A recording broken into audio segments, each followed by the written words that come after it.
Hello, my name is Joe Saxton. I am chair of the Association of Chairs, or as my children like to call it, High Chair.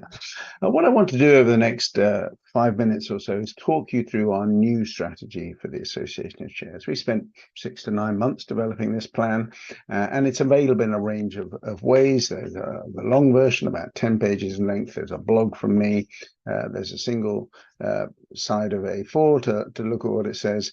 And I hope one of these will be useful to give you a sense of what we're trying to do. But I thought in this video, what I do is talk you through our main themes and some of the ways we hope to work. We have 5 themes overall, and the first one is that we want to broaden and deepen our relationship with our members. And what do we mean by that? Well, we mean that we want to have more members, we want to be talking to more chairs in more ways, and we also want to be talking to board leaders as well, the kind of people who may become chairs one day or who are vital and important in leading a board. And we want to think of more things that we can support them with, like mentoring, like peer support groups, like special interest groups and geographical groups as well. The second theme that we have is to earn more of our own funds. And by earn, we mean by having more membership income, by earning more different income from training courses and so on. We have an amazing set of grant makers who are supporting us to do our work, but we can't grow, we can't reach to the kind of size we need to be to really reach more members without earning more of our own funds. And that's theme number 2. The third theme is about diversification. And we mean diversification in almost every form that you can think of. We want to reach geographically more members into Scotland, into Northern Ireland, into the Republic, and not just England and Wales, which is currently where we've tended to end up. We also want to be reaching not just chairs, but the chairs of tomorrow, next year, or next 5 years, the people who one day could be chairs.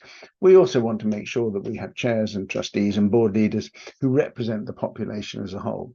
Too many boards and too many chairs tend to be older, they tend to be highly educated, they tend to be kind of more likely to be white, they tend to be less likely to be disabled, for example, than the population as a whole.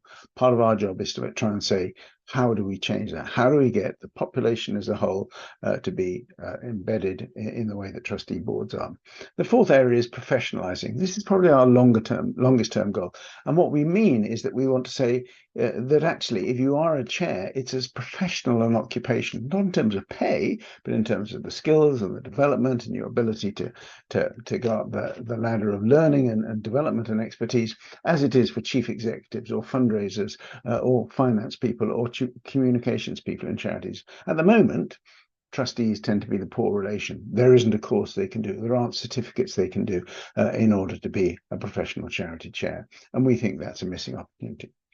The fifth area is infrastructure, supporting what we do. And this is particularly about our website, particularly about our CRM, our database, and it's particularly about our brand. So those are the 5 themes. We're going to do this in a number of ways, our style, if you like. And first of that is about wisdom. We're going to inherit the wisdom of boards, not because we know it all, because we get our own members, our own chairs, our own trustees to give us ideas. And we see that fantastically on the WhatsApp group. And if you aren't yet a member, please do join up. Details are on our website. It's also about inspiring and informing. We want to make sure we have lots of good materials for trustees, lots of good materials for chairs, and we inspire them. We give them ideas about new ways of doing things. The third area is to be a vocal supporter of all that is happening on trustee boards, even in the area of volunteering. Trustees, who are all volunteers, but a tiny, tiny minority, tend to get forgotten when it comes to how important they are in running charities and organizations. The next area is about innovation. We're going to innovate. We're going to screw up fantastically sometimes, but we're going to make sure we learn things, move forward and develop it. We're not going to be having a Ming vast strategy in our approach to going forward. We're going to try things and sometimes they will work and sometimes they won't. And the last area is about collaboration. We can only do all this by working with other organizations. We're tiny compared to most charities, but we can be much stronger, much more effective, much more powerful by working with some of the other organizations in this area. So we're really looking forward to working with the Getting on Boards, the Action on Trustee Racial Diversity, the Young Trustees Movement, the Honorary Treasurers Forum, NCVO and Akivo, and a range of other great partners, because together we can make a fantastic improvement and development to the worlds of trustee governance in charities, to the worlds of chairing, and to the worlds of leadership in how our charities help tackle some of society's most difficult problems. Thank you very much.